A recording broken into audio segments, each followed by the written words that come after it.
66% of United States residents' public water is fluoridated. It is known to have tremendous effects on bone cancer, joint problems, bone weakness, lowered estrogen and testosterone levels, and dental fluorosis, which is yellowing of the teeth and pitting in the enamel. Wouldn't it make more sense to enhance public water with vitamins which are meant to be ingested to promote overall health, rather than putting such a toxic chemical in our water with a bogus explanation that it will improve our dental health? We now know that fluoride causes more dental problems than it solves. Something doesn't seem right about this. Do you honestly believe that these companies care deeply enough for the people to spend large amounts of their own money to fluoridate public water when the people already purchase their own toothpaste? But there's a difference between toothpaste and drinking water. We don't ingest toothpaste.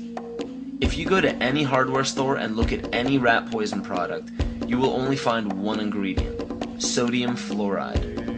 It is the most toxic ionic molecule outside of potassium dichromate. Now Dannon, along with other companies, have begun fluoridating bottled water. It is becoming increasingly difficult to get away from. And the fact that fluoride is also used in many prescription antidepressants shows that it eliminates aggression and motivation in people. Fluoride, to my knowledge as a physician, has absolutely no biological benefit whatsoever. But one of the significant things is that the Russians carried out all sorts of experiments on the people living in the Gulag. One of them, of course, was to fluoridate the water. Why?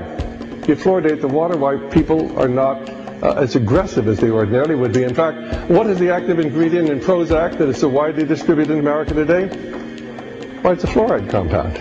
And now, we are finding that public water nationwide is showing up with arsenic, lead, cadmium, and thermonium, which is a radioactive form of lead. Cancer, lowered sex drive, birth defects, sedation, and brain defects. Does this not sound like a wonder drug for anyone aiming to control a population? It's quite astonishing, Paul, the degree to which environmentalists have not been educated about fluoride.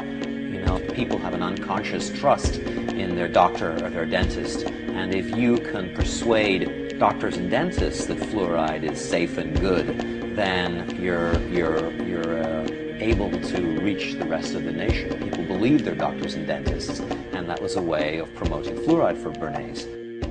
Fluoride was killing their cattle, destroying their crops.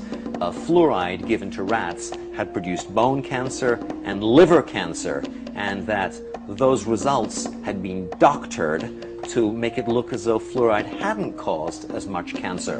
The pattern that we saw, it typically is what we see with other neurotoxic agents that are well known to cause a hypoactivity or a memory problem or an IQ problem. When I first presented the results of these studies, one of the individuals sitting and listening to the results, he says, "Do you have any idea what you're saying?" And he says, "You're telling us that we're reducing the IQ of children." And basically I said, yes.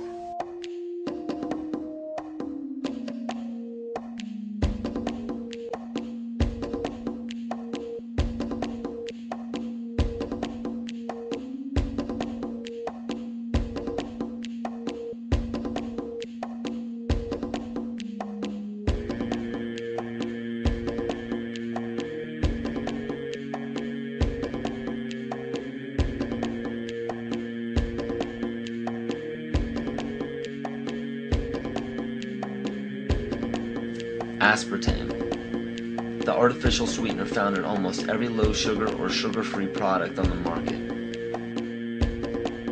First of all, aspartame is made up of three things: methanol, which of course is what produces blindness, aspartic acid, and phenylalanine. These are all poisons. Aspartic acid, of course, produces brain lesions.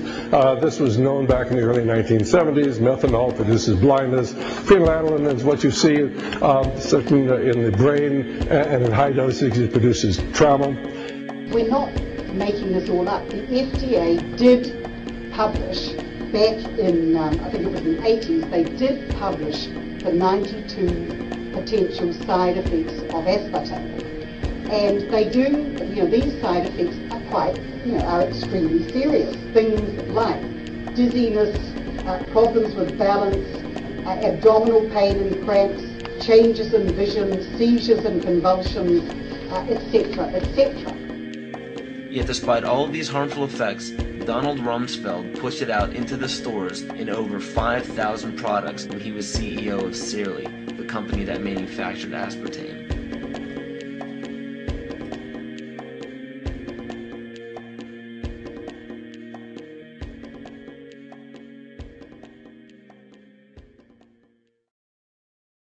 The sustainable goal is the elimination of the middle class. The world cannot support 6 billion people. But you see, the plan behind sustainable development includes population control.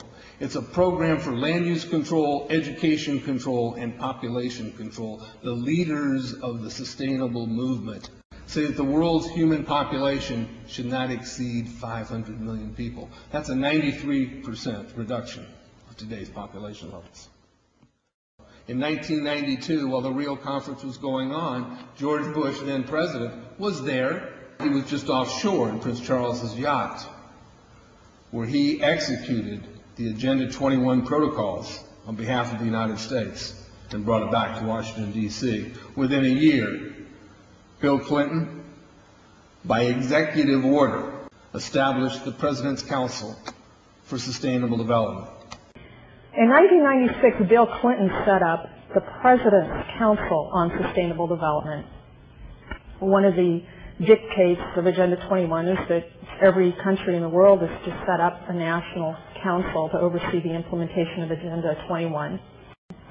I've listened to Gorbachev explain, we are writing a new set of 10 or 15 commandments to replace the original 10. Which one of the 10 do you think these guys don't like? Thou shalt not lie, thou shalt not steal, thou shalt not covet. Because I'll tell you what, these people have lied to us. They're in the process of stealing all of this nation's natural resources, and they covet everything you have left.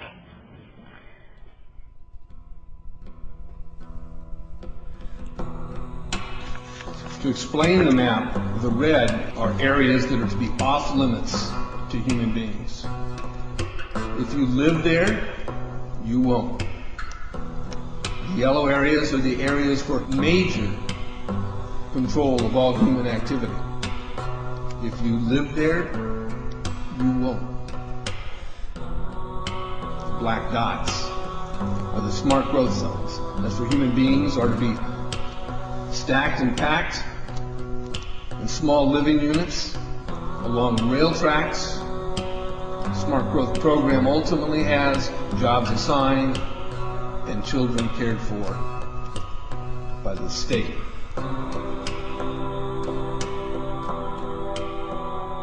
And in conjunction with Codex Alimentarius, food will be limited and water consumption will be decreased to 10 gallons per day per person. That is over a 90% reduction in people's average daily water consumption. And along with shortages of food and water, the food we will be provided with will be genetically manipulated and nutrient deficient. Genetic manipulation of food causes complications in metabolizing and utilizing food for energy. In June of 2003, scientists reported that the gene sequence of the inserted genes into crops had actually changed their order. They had re-scrambled. So the genetic inserts are not stable. Another laboratory confirmed this and found that it had changed in the same varieties in different ways that they had tested. So not only is it unstable and changing, it's not even uniform in the way it's changing. This is incredibly dangerous. Nutrient deficiencies due to Codex's planned vitamin and mineral ban will cause billions of preventable diseases. Both of these will ultimately lead to billions of deaths.